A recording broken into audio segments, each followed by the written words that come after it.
இங்க இப்படி சோகமா வரீங்க? அதுவாங்க, எங்க பக்கத்து வீட்டுக்காரர் தண்ணி இல்லாம ரொம்ப கஷ்டப்படுறாருங்க. அத நினைச்சாதாங்க கஷ்டமா இருக்கு. இந்த வருஷம் மழையும் கம்மி, நிலத்தடி நீரும் ரொம்ப கீழே போயிடுச்சு. தண்ணி தட்டுப்பாடு பரவலா வர ஆரம்பிச்சிச்சுங்க.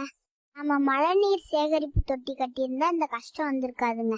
மழை பெய்யும் போது தண்ணீரை சேமிச்சு வச்சிருந்தா கோடை காலத்துல இந்த கஷ்டம் வந்திருக்காதுங்க.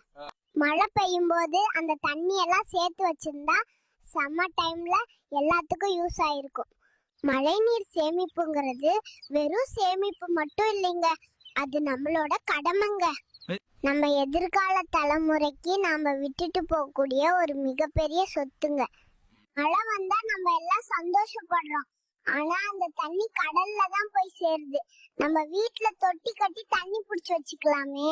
ப்ளீஸ், மழை நீரை வீணாக்காதீங்க, வருங்காலத்தை தொலைக்காதீங்க. சரி, நீ எங்க பானையோட போறன்னு தானே கேக்குறீங்க. நான் அடுத்த வீடியோல சொல்றேன். Bye bye.